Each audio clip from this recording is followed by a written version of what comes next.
Entrevista Venevisión. Líder en opinión. Por tu canal independiente, Venevisión. Muchísimas gracias por acompañarnos en Entrevista Venevisión. Ya estamos listos para iniciar nuestra conversación con el invitado del día de hoy. Él es Henry Falcón, ex candidato presidencial. Gracias por acompañarnos, siendo esta la primera entrevista en televisión luego del evento del 20 de mayo. Gracias por estar aquí. Muchas gracias, Andrina. Es muy importante revisar todo lo que ha sucedido en estos días. El día de ayer usted acudió al Tribunal Supremo de Justicia a formalizar una denuncia de un conjunto de irregularidades que el propio día de las elecciones usted señalaba. La pregunta fundamental es, ¿cuáles son los fundamentos, los argumentos de esta denuncia? ¿Cree usted que esta denuncia prospere? Y también analizar las voces que viven dentro de la oposición y que han señalado que esto era una crónica de una muerte anunciada. ¿Pensaba usted que esto no podía ocurrir? Mira, nosotros siempre hemos sido más que unos convencidos. Siempre hemos participado de todos los procesos electorales. Yo fui producto como candidato, pero en su momento como diputado de la Asamblea Nacional Constituyente, de un proceso electoral. Y fui alcalde de Barquisimeto producto de 2 procesos electorales y gobernador 2 veces producto de 2 procesos electorales. De tal manera que nosotros siempre hemos abordado, siempre hemos abonado el camino democrático, quiere decir en el marco de la Constitución, o sea, el camino pacífico y electoral. Esa ha sido nuestra carrera política y en razón de ello decidimos abordar la participación en el proceso electoral presidencial. Ahora, frente a las dudas, las inconsistencias del Consejo Nacional Electoral, la desconfianza ante el Consejo Nacional Electoral, nosotros decidimos plantear un acuerdo de garantías electorales que fue suscrito en el ente rector electoral. Ese acuerdo de garantías electorales se vio vulnerado desde el momento de la campaña, cosa que nosotros denunciamos. Posteriormente solicitamos una reunión ante el Consejo Nacional Electoral con presencia del Plan República. Alertamos sobre este mecanismo de coacción, de control social y político en el que se han convertido los puntos rojos, las deficiencias y además las corruptelas en esto del voto asistido, la hora de cierre de los centros electorales, de manera de darle garantía, certeza y transparencia al proceso para volver una vez a los niveles de confianza del electorado y así derrotar uno de nuestros grandes enemigos como era la abstención. Bueno, eso se vio vulnerado, se vio manchado, ensuciado, fue prácticamente corrompido por el propio gobierno bajo la mirada pasiva del Consejo Nacional Electoral, incluso de algunos compañeros del Plan República.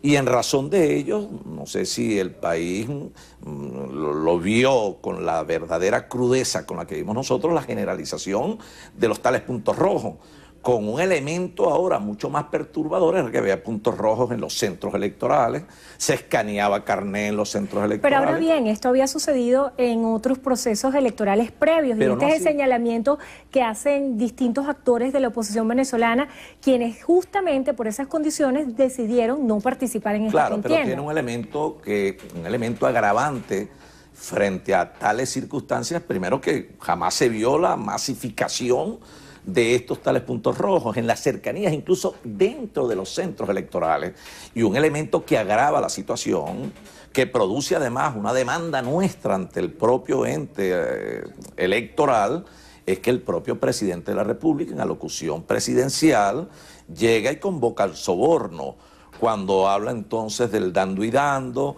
de que es necesario, amor con amor se paga, de que hay que ir y tiene sorpresas, etcétera. Pero no solamente eso, es convocando a habilitar una plataforma tecnológica de programas sociales del Estado venezolano. El Carnet de la Patria son programas que se pagan con recursos de los venezolanos, no es el Partido Socialista Unido de Venezuela, y por una razón quizás un poco más subalterna que esa, fueron inhabilitados 3 diputados de Amazonas, y ello constituye delito, no solamente el delito del soborno, que ese delito del soborno, de acuerdo a lo que establece la ley orgánica de procesos electorales, bueno, obliga a declarar la nulidad absoluta del proceso electoral. Pero además el peculado de uso. Tú no puedes llamar a dar dinero, a comprar votos, a comprar conciencia, además de que eso es violatorio a la ley, violatorio a la Constitución, porque eso desacredita la institución del voto, que es lo que queremos recuperar los venezolanos para darnos un destino distinto al destino que nos ha dado este gobierno. Entonces todo eso configura una serie de delitos y vicios del proceso, mecanismos fraudulentos que hacen inválido el proceso electoral pasado, razón por la cual ayer recurrimos ante el Tribunal Supremo de Justicia a agotar la vía interna, digamos, los órganos jurisdiccionales nacionales para recurrir también a instancias internacionales. ¿A qué instancias internacionales pudiera acudirse? Incluso a la Unión Europea, al Parlamento Europeo, las propias Naciones Unidas, etcétera, donde haya que ir para pedir un nuevo proceso electoral en Venezuela. Y esto tiene que ver mucho, Endrina, con una expectativa creciente en la población. El gobierno no tiene ninguna probabilidad cierta de resolver los problemas económicos y los grandes desequilibrios sociales que vive el país. Hoy buena parte del mundo se ha abocado a sanciones contra el gobierno, contra sus funcionarios. Nuevas sanciones de Canadá. Y además de las sanciones de Canadá, del gobierno de los Estados Unidos, de la Unión Europea, etcétera, la imposibilidad del gobierno que anuncia un nuevo cono monetario y después posterga, aún a sabiendas que eso en 6 meses se vuelve salir agua. O sea, la situación del país sigue siendo muy compleja. Nosotros planteamos un verdadero gobierno de unidad nacional, de transición, de salvación, que eso tiene absoluta vigencia. Y yo digo que este es un paso, es otro paso, pero vamos hacia la reconstrucción de Venezuela. Habrá también su juicio histórico aquellos que promovieron la abstención, porque cuando uno se pone a revisar los votos de los 2 candidatos opositores, más la abstención, quiere decir que los estudios de opinión no estaban equivocados, que el 75% de la población venezolana, rechaza al gobierno y se expresó en la sumatoria de los votos con la abstención. ¿Qué quiere decir esto? Que la abstención más bien fortalece la eficacia de la trampa, que si no hubiese habido esa abstención, yo estoy convencido que hoy estuviéramos transitando caminos de encuentro, de reconciliación, verdadero gobierno de salvación nacional, estuviéramos explorando posibilidades de resolución de la situación económica del país. El plan que nosotros prometimos, las alternativas que prometimos para sacar a Venezuela de esta situación de miseria. ¿Piensa que la política de sanciones ejerce de alguna manera presión en el gobierno nacional y lleve a alguna salida política? Es que yo creo que las sanciones a funcionarios son procedimientos legítimos de cada gobierno. Ahora las sanciones al gobierno, ahora las sanciones al país, hay que tener mucho cuidado con eso porque eso sin duda alguna va a agudizar el deterioro en la calidad de vida fundamentalmente de los sectores más vulnerables. Pero no solamente las sanciones, es la posibilidad de que el gobierno incurra o caiga en el default, de que estemos tan comprometidos en esto de cumplir con las obligaciones del Estado venezolano y de la propia empresa estatal PDVSA en el mundo, con quienes tienen bonos sobre de la República, etcétera, y pueden operar embargos, etcétera, y la situación se vuelve mucho más compleja, como en efecto está sucediendo. El proceso hiperinflacionario en el país cada día se presenta con unos elementos de mayor contundencia que siguen operando contra los sectores, en contra de todo el país, pero especialmente contra los sectores más pobres. Nuestros hermanos de la Fuerza Armada Nacional saben que nosotros estamos diciendo la verdad, lo saben, y nosotros aspiramos que en un esquema real de entendimiento por el país podamos abonar caminos hacia un verdadero proceso electoral sin esas marramucias, sin esos elementos,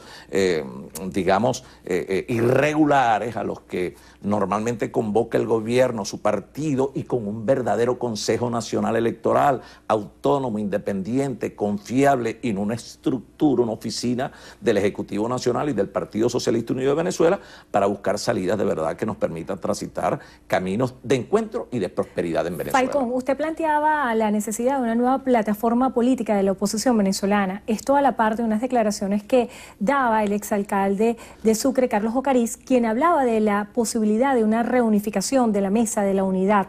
¿Cómo hacer para que pueda coexistir estas dos visiones de hacer oposición al gobierno nacional y que exista un criterio unificado? Claro, lo que pasa es que en el marco de la diversidad y la pluralidad, bueno, así como la Mesa de la Unidad, y nosotros apostamos a que la Mesa de la Unidad de verdad se reconstituya y restablezca su postura en una situación real que la identifique con las necesidades de la gente, de no incurrir en errores que vayan abonando, situaciones que vayan de alguna manera incidiendo en la profundización de la crisis. Bueno, nosotros estamos construyendo una nueva plataforma unitaria.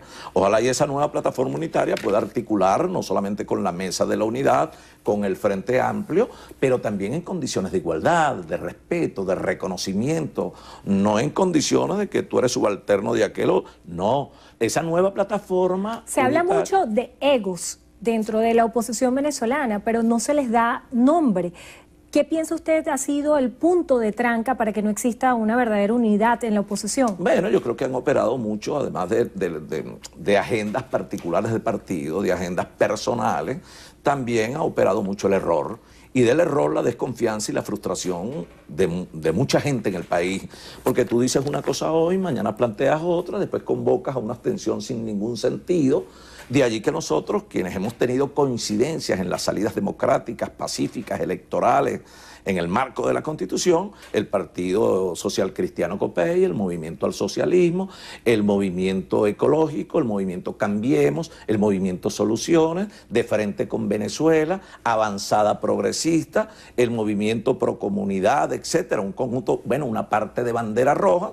Hemos decidido en esas coincidencias presentarnos como un esquema democrático, repito, que permita la articulación con todos los factores que somos adversos al gobierno para buscar soluciones y no complicaciones, no seguir abonando la cultura de los errores que tanto daño le ha hecho al Falcón, país. fue muy controversial la reunión que tuvo el ex candidato Javier Bertucci con el presidente Nicolás Maduro, tanto así como lo fue la reunión que sostuvo con Pedro Pablo Fernández, quien era una persona muy activa durante su campaña. ¿Usted fue convocado a reunirse con el presidente Nicolás Maduro, sí o no? Mira, ¿por qué no fue? En la nueva plataforma se designó una comisión que preside Felipe Mujica y ahí está Enrique Ochoa Antich, está Enrique Márquez, Timoteo Zambrano, está el propio Pedro Pablo Fernández, está Luis Romero, etcétera. Y nosotros hemos decidido, bueno, el gobierno ha mandado mensajes a la nueva plataforma y nosotros hemos puesto, o allí se ha puesto como condición la liberación de los presos políticos. Muchos consideran estas reuniones como traición. ¿Qué le dice usted a ahí ha habido unos, yo no voy a negar que ha habido algunos encuentros con un emisario del gobierno, Jorge Rodríguez. Se planteó la liberación, nosotros hemos planteado la liberación de 150 presos políticos. La iniciativa de Pedro Pablo Fernández, cosa que nosotros respetamos, reconocemos, nosotros ahí no tenemos, bueno, no ejercemos el veto sobre ninguna organización que tenga sus propias iniciativas. La respetamos, la reconocemos, pero además es un tema de humanidad, se trata de privados de libertad, pero más que privados de libertad, presos políticos. Nosotros hemos planteado, bueno, presenten la lista de los presos políticos en esa reunión que hubo de una comisión designada por la nueva plataforma con este representante del gobierno. ¿Y usted se reunió con Jorge Rodríguez? No, yo no me he reunido con nadie del gobierno, pero creo, convencido estábamos, ojalá y pudiera haber una agenda que de alguna manera reconozca un camino, una salida a la crisis política, la crisis económica, la crisis social, que permita de verdad la reorientación de las políticas económicas del país, el abordaje de los grandes desequilibrios sociales que se viven en Venezuela, que se puedan restablecer las relaciones con el mundo, que podamos operar en condiciones de regularidad, de lógica política y no en la confrontación permanente mientras la gente se está muriendo de hambre, y podamos habilitar la negociación política concreta, respetuosa, efectiva, eficaz, para buscar soluciones que es lo que aspira la mayoría de los venezolanos. La gente no quiere pelea, la gente quiere soluciones, pero quieren que le hablen en paz, que le hablen con la verdad. Nosotros siempre abonaremos el camino de la democracia, el camino electoral, la posibilidad de una negociación política con la verdad, pero también con resultados. En ese camino está asistir al diálogo que ha sido convocado por el presidente de la República? Depende si esa agenda, primero, si el gobierno da unas demostraciones con la liberación de todos los presos políticos. Esa sería la primera señal. Esa es una condición para explorar, solo para explorar una posibilidad desde la nueva plataforma unitaria, de buscar soluciones por la vía de una negociación política que nos saque de esta tragedia. ¿De cuántos presos políticos estaríamos hablando? Estamos hablando nosotros, primero pedimos una lista. El gobierno creo que planteó en esas conversaciones 136 presos políticos y de la nueva plataforma se planteó 150 presos políticos, la liberación de los 150 presos políticos. Estamos hablando de que son mucho más. Pero si eso de verdad, porque no hay democracia con presos políticos, no se puede seguir abonando el camino de reconstrucción necesaria del país sobre la base de un diálogo y tal con presos políticos, persecución e inhabilitación de partidos. Eso no existe en democracia. Ahora nosotros tenemos que tener la altura y el nivel, los políticos, para resolver los problemas de la gente con entereza, con sabiduría, pero también con certeza. Muchísimas gracias por estar con nosotros hoy en Entrevista a Venevisión. Henry Falcón, ex candidato presidencial. Gracias por acompañarnos. Gracias. Y gracias a ustedes también, que tengan todos muy buenas tardes. Carielis, ¿tienes más información? Endrina, amigos, hasta aquí la presente emisión. Recuerden, Noticiero Venevisión, Canal 4 reporta, ustedes deciden. Feliz tarde para todos.